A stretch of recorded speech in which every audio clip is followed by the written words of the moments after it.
I was handed a $500 fine for tire tracks in the snow. Yeah, you heard that right. Tire tracks in the snow.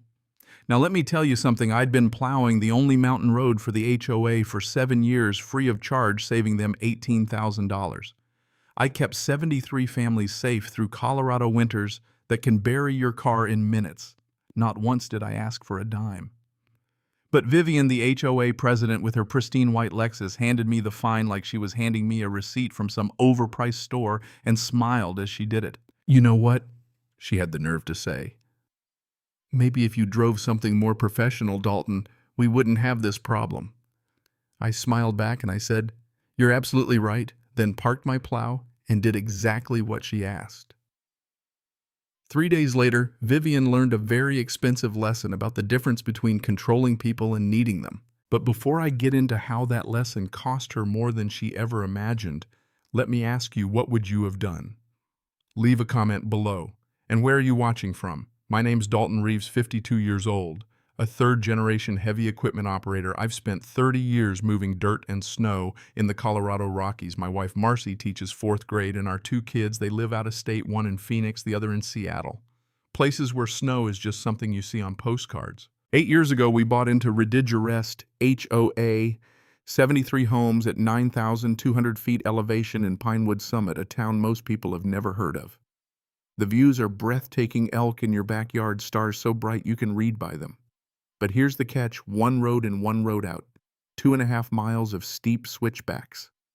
The HOA owns it. And with 340 inches of snow between November and April, maintenance means plowing constantly. Our monthly dues were $450 steep, but that covered road maintenance, snow removal, insurance, and reserves. The old board president was Bill Reeks, a retired firefighter. His philosophy was simple: we take care of each other up here because nobody else will. I liked Bill. The first winter, I watched the contracted plow company take 6 hours and charge $1,200 for a moderate storm. I own the equipment, have the license, and the insurance. So I offered Bill a deal. I'll plow for free early mornings before work, and the HOA can drop the contractor. Bill looked at me like I had handed him a winning lottery ticket. For 7 years, that's what I did, 4:30 a.m. every storm, my F450 with the 10-foot blade clearing the road. The HOA saved $18,000, and I never once invoiced them. Not for gas, not for anything. It wasn't about the money. It was about community. Meetings were boring in the best way. Burnt coffee votes on adding gravel or trimming pine trees. Everybody got along. Then 14 months ago, Bill's wife got cancer. They moved to Grand Junction. Bill resigned, and in came Vivian Ashford Crane. She ran for president and won by 4 votes. Vivian was 59, retired from pharmaceutical sales in Connecticut, and moved to Colorado for the mountain lifestyle. Problem was, she got furious every time the mountain actually inconvenienced her. Perfect blonde highlights, a spotless white Lexus Patagonia vest that probably cost more than my truck. Her pitch to the community: we need to professionalize our community standards. I should have seen it coming. First meeting as president, she showed up with a binder, tabs, color-coded sections. She quoted Robert's Rules of Order like a prosecuting attorney. The smell of her vanilla perfume mixed with the stale coffee, and somehow it made everything worse. "We need to discuss liability exposure regarding unregulated volunteer services," she announced, tapping her perfectly manicured nail on the table. I looked at Marcy and she squeezed my hand. Vivian's Faction 3 transplants, who had recently moved in, nodded like she'd just solved world peace. The old-timers like Rosa Burke and Trevor Kowalski just stared. Vivian continued: "We have residents operating heavy machinery on HOA property without formal contracts or board oversight." She meant me. She didn't have to say my name, it was clear. Trevor spoke up: "Dalton's been plowing for 7 years. Licensed, insured, never a problem."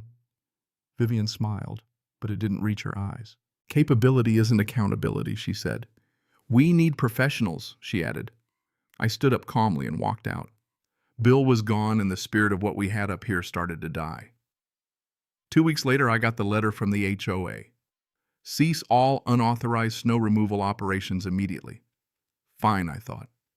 I followed the rules. I did nothing. The next storm in January, I stood by my window, coffee in hand, and did absolutely nothing. By 7 a.m., the road was buried. My neighbor Marcus, 74 diabetic dialysis twice a week stood outside looking at the road realizing his truck wasn't going anywhere. Calls started flooding in Dalton. The bus can't get up here. Can you help? My truck's stuck. I felt the pull of the old habits and I fired up my plow.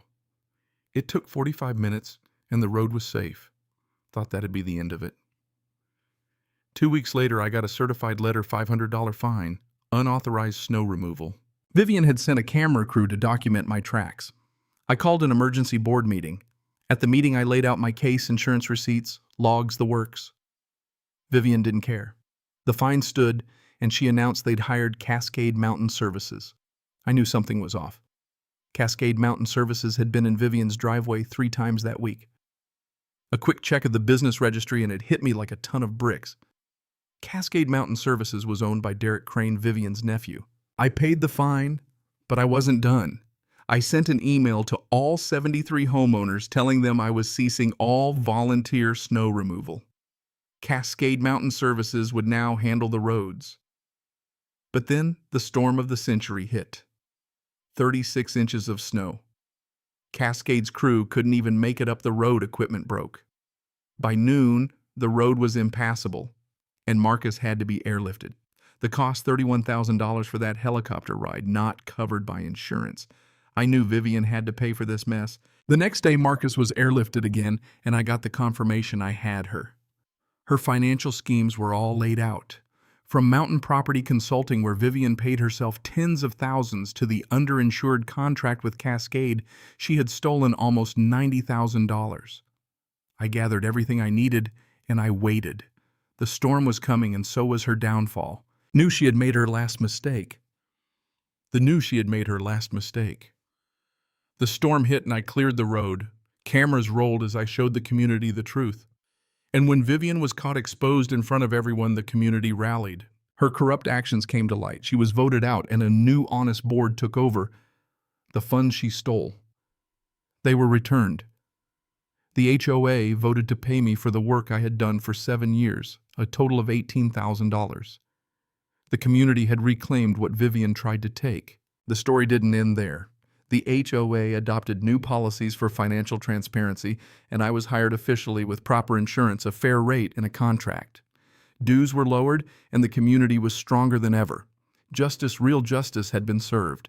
Vivian was forced to pay restitution, and her company collapsed under the weight of its lies. Here's the thing, if you don't know the law, you don't know your rights. And in this world, power means nothing if you don't have the truth on your side. So what do you think? How far would you go to fight back against something like this?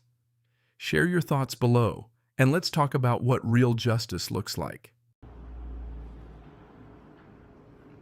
Cảm ơn các bạn đã xem video.